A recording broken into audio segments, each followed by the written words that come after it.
Na ponta direita para a Friaça, que lutou contra Rodrigues. Andrade perdeu, mas Zizinho recupera. Manda de novo os brasileiros para ataque com Ademir, servido na entrada da área. Empurrou para a Friaça, atenção, entrou na área, tirou. Gol! Gol brasileiro! Friaça! Gol brasileiro! Friaça! Estão reclamando. O Bidulho abriu na ponta direita para Guidia. A pelota chegou ao seu destino. Bigode tenta o carrinho, falhou, bola para Guidia, centrou a boca do gol, emendou e Schiaffino. Gol do Uruguai! Gol do Uruguai, Schiaffino! Alô, Corivala, 20 minutos e meio de luta pelo meu Omega, empatada a peleja. Vão sair novamente os atacantes brasileiros. Guidia devolveu a Rúlio Pérez, que dá em profundidade ao ponteiro direito. Corre, Guidia! Aproxima-se do gol do Brasil e atira! Gol! Gol do Uruguai, Guidia! Segundo gol do Uruguai. 2-1 ganha o Uruguai. Alô, Corinthians, fala. 33 minutos pelo meu Omega. Uruguai, os campeões mundiais de futebol de 1950. Until 2014, the Maracanazo was the most cruel episode for Brazilian football supporters. The crowd in the stadium stared the two teams in silence for minutes after the Uruguayan second goal. No booing, only the content cry of those who thought has already won the match. In 2014, the modernity and the social medias transformed the Stars' errors in memorable memes. The football was taken aside, and the most said shout in Mineiro's transmissions cabins that day was, and it's goal for Germany. Brazilian's football school always produced great players, but the figure of one player who dominates the match and make the difference among many others' talents in the field, was the main objective for Brazilian dreamers, like a search for an idol who scores goals even if he is not an attacker. Even defenders like Lucio like to dribble other players and try to score a goal. He scored a lot of goals using his head during corner kicks for Brazilian football team, but this video is not about Lucio. We are going to talk about the most wasted Brazilian talent in football history, Neymar Jr., and why the writer Nelson Rodrigues would have helped build the Brazilian passion for this incredible game. He started in Santos Football Club professional team when he was only 17 years old, the same age Pelé played in Sweden for Brazil team in 1958 Fifa'S World Cup. Maybe this forced comparisons with the king of football is the reason the 2010 Santos coach René Simões said about Neymar Jr. and the media circus that was formed around his persona, obscuring the astonishing performances in the field. His press declaration about the player was, "We are creating a monster." Neymar Jr. shows to be a controversial person when he talks about Jesus at the same time stimulates his fans to join gamble digital platforms.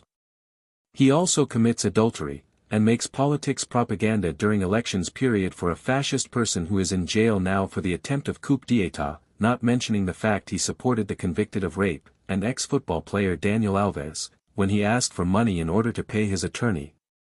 The writer Nelson Rodrigues is the main reason we are talking about Brazilians' passion for football. Like many others Brazilian sports genius journalists, such as Armando Nogueira and Mario Filho, Nelson Rodrigues helped to mold the Brazilian world hegemony feeling about this magic sport. At least this perception works for the old Brazilian people because most of the youth have a different relation with the game idols, they have others' nationalities.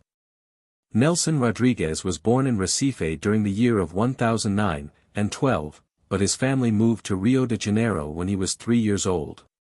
He initiated his career as a journalist when he was 13 years old at the periodic paper called The Morning, which his father was one of the former's associates.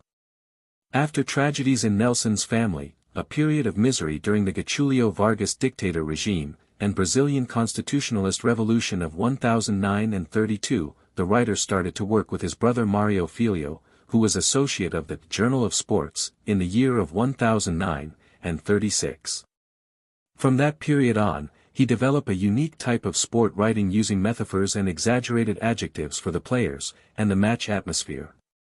As a professional journalist while the Maracanazo episode was happening, he could have felt what every Brazilian was feeling that moment, the sadness, and supporters' disappointment with great players, especially Barbosa, the goalkeeper of 1009, and 50 Brazilian football team. As a great reader of the universal literature, he named Vira-Lata's complex, like Oedipus, the Brazilian inferiority mood among others teams, especially European ones.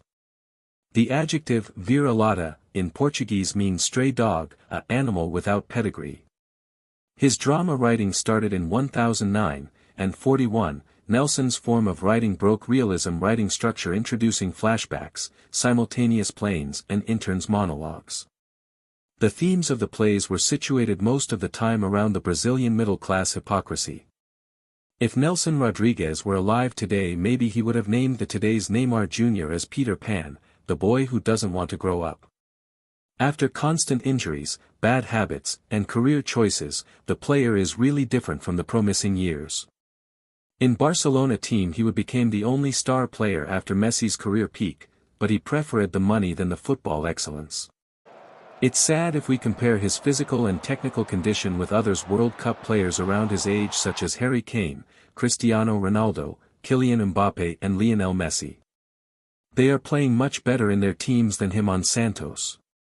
Not mentioning the younger ones like Lamine Yamal and Erling Haaland, it wouldn't be a fair comparison because their ages. The Brazilian team is rebuilding its identity while is competing, like a previously coach Ancelotti's line of work in Real Madrid. Maybe it's a positive sign seeing that Brazil have the World Cup winner potential of the 5 stars craved on chest of Brazil's jersey. Thank you for watching, don't forget to hit the like button. Share this video with other people, this helps us a lot to keep on with the work. And what do you think about the Brazilian football team? Has it a chance to win this 2026 Fifa'S World Cup or they are going home on playoffs? Give us a comment below, see ya next week.